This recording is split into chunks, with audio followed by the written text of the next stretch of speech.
into it, Sam, man. Let's do it. Let's jump right into, this conversation. Now, if everybody does not know, Kodak Black is due to pretty much go to trial to try to fight this case about him. The girl's pretty much saying that Kodak Black, took it, went in there, raped her pretty much, took the vagina without asking, according to the evidence, the docs, they're saying that there is, his evidence is there. So he's trying to work something out. So he sits on Hot 97, and if you watch the interview, very uncomfortable. Like you said, almost like a police interrogation in the first 2 minutes. But they get through some of the interview, maybe about 20 minutes. And then Ebro butts in, asks him about the case, real, funny. And Kodak Black, they have word, pretty much gets up, walks out.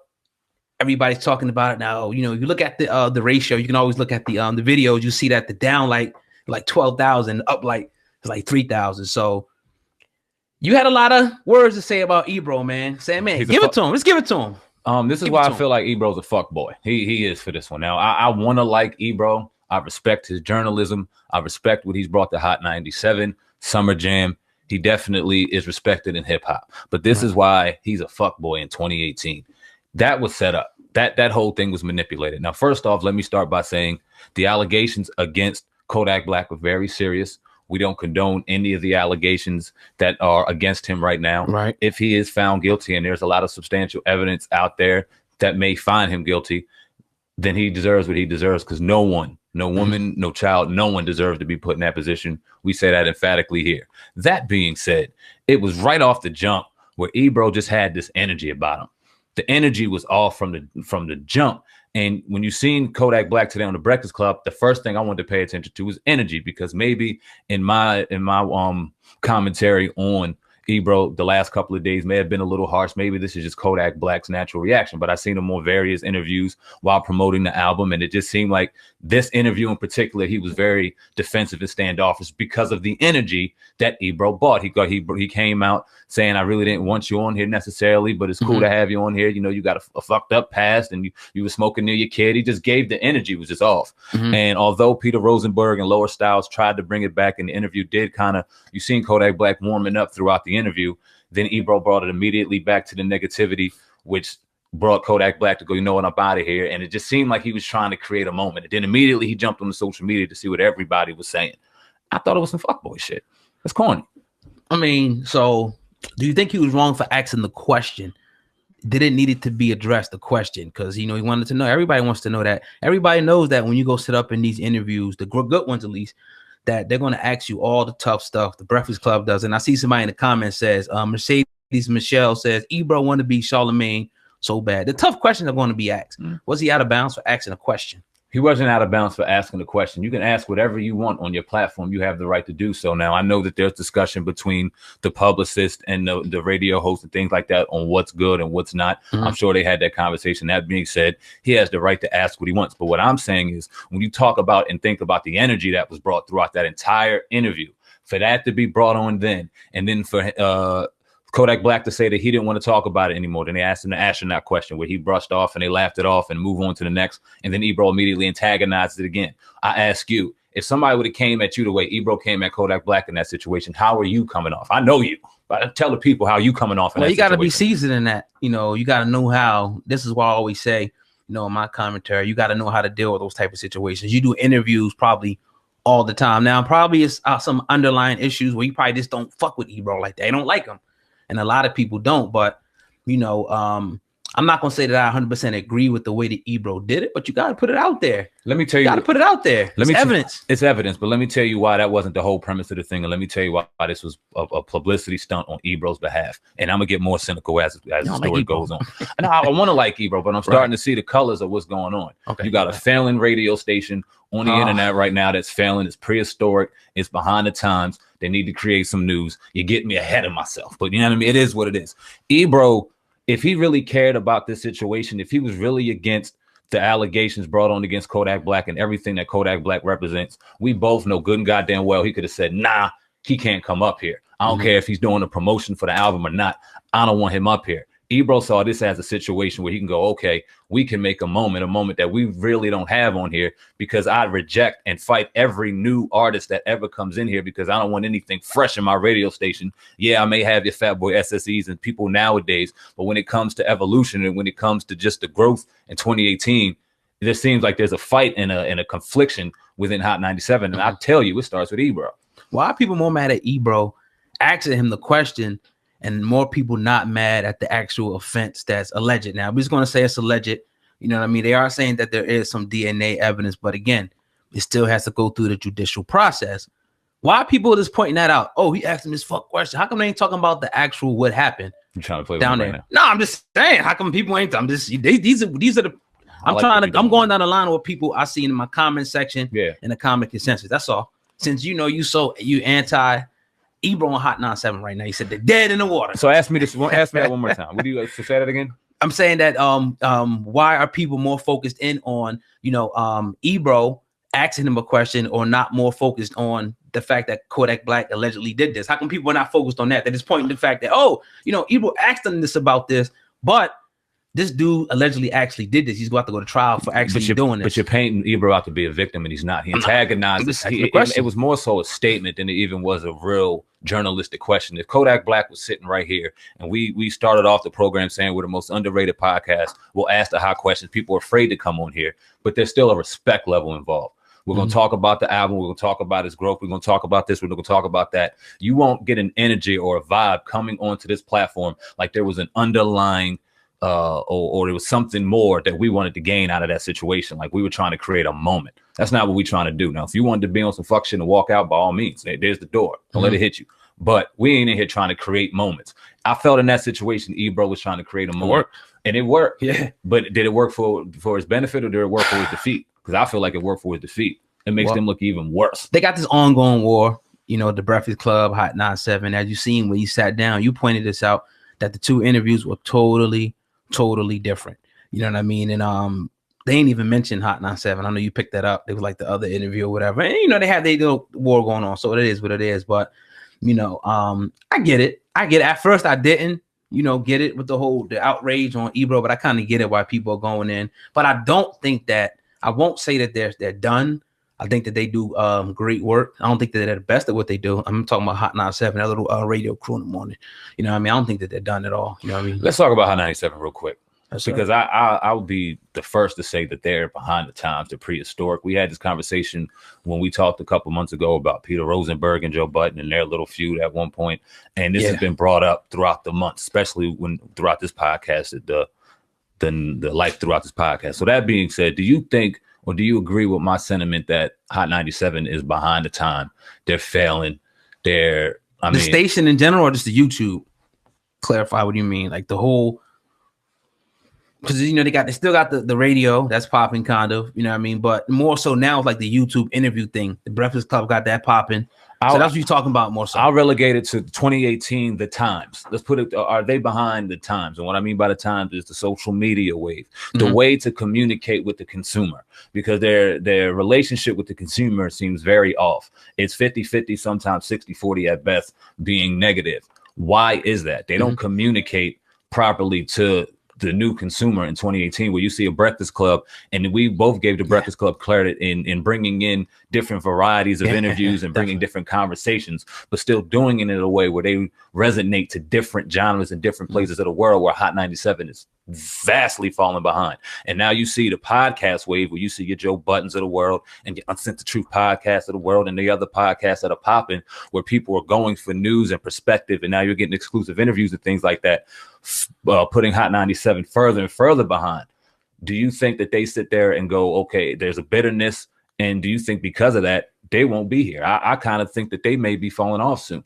1.6 billion people going to YouTube. Ain't nobody turning on the radio and listening to Hot 97 the way they're listening on YouTube right now, or however on a podcast or wherever. Well, I think it's kind of, see, when the Breakfast Club, when they came on the scene, I mean, the chemistry that they had, it just kind of blew everybody else away, and it became the gold standard where people wanted to emulate and kind of copy. You know what I mean? So it was like they definitely fell behind. And I mean, people seem to agree with you more so in the comment section. They're saying, look, man, they're prehistoric. They didn't replace, Ebro. I could kind of, I don't know if they got to replace them. Maybe they need to change some things up, but they are good at what they do. Yeah. But they can't fuck with the Breakfast Club at this point. They got a, you know, a chemistry right there that can't really be matched, man. And they give great interviews. Excuse me, I'm sorry to cut you off. And they, you know, like today they brought Mark Lamont Hill on. They bring, you know, real topics to hip hop, you know, world topics. So I got to salute him for that. Go ahead, bro. My bad. What do you? Oh, I forgot what I was gonna say. My bad. But what do you think about when it comes to Hot 97 in regards to them? Okay, so let me ask you a question. Breakfast Club, 8 years. They've been up for 8 years. Right. So Hot 97 and the Breakfast Club been in competition now for 8 years. And for 8 years, it's been a clear fucking sweep. How long are you going to get your ass whipped before you go, okay, we got to change shit up so that we no longer are losing? Because every loss is a lesson, but 8 straight, okay, now it's time to, okay, if we keep doing the same thing over and over again, this has to be insanity. And it doesn't seem like they're willing to change anytime soon. And it's going to be year 9 where they get their ass whipped again. Right. That ain't us. Right. So what do you say to that? You know, that's a good point. But again, man, you talk about, that's when the Breakfast Club came on. But before that, you got to remember, man, Hot 97 was number 1 for a long time. How long ago? Talking about, I mean, it was a long time ago. Yeah, man. I mean, with the YouTube age and everything, it kind of changed up.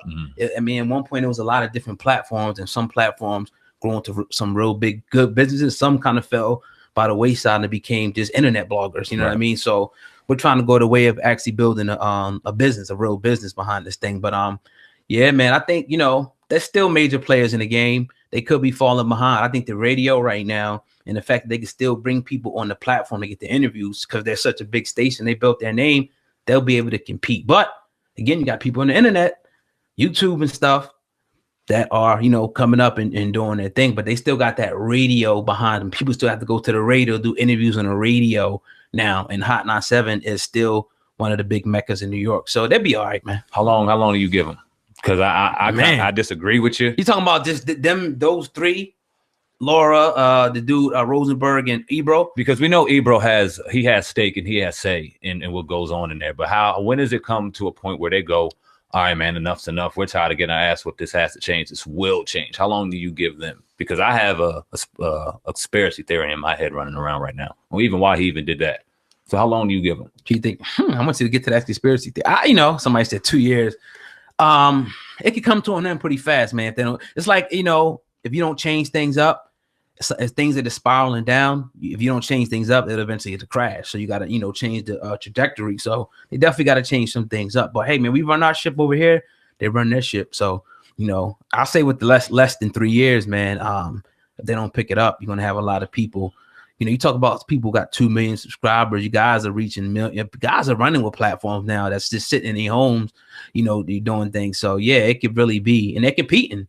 You can't say that some of these platforms that's 1 or 2 people are now starting to compete with your companies that have been around for 30, 40 years in hip hop. It's crazy. Well, see, the thing that they're naive to and the things that they're sleeping on is the fact that, oh, they just see the numbers and they see YouTube. Oh, and this is just the internet. It's the internet. And this is where they fall behind on the times. And this is where it's going to bite them on the ass. And a lot of the podcasts and people on the quote unquote YouTube and internet are going to hurt them. This is why, because you got corporate structures getting built up under these revenues getting built by YouTube. You have people that are really looking at blueprints on what's making things successful. And they say, okay, you know what? This is how we're going to do it. You got to have a corporate infrastructure to be this. You got to do this A, B, C, D throughout your blueprint to be a competitive force in this game right here. Okay, we're going to do this. And yeah, you got millions and millions of people in the hip hop media pool on YouTube today. But there's a few, maybe a handful that got the infrastructure correct, and they're going to be major players in the next few years. And if Hot 97 doesn't get themselves together, they will be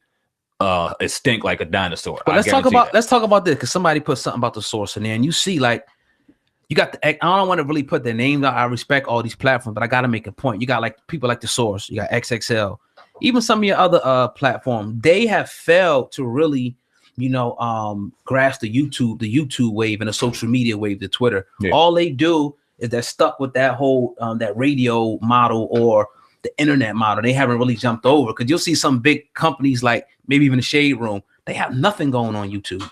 You know what I mean? But the ones that are successful have it all. Look at Complex.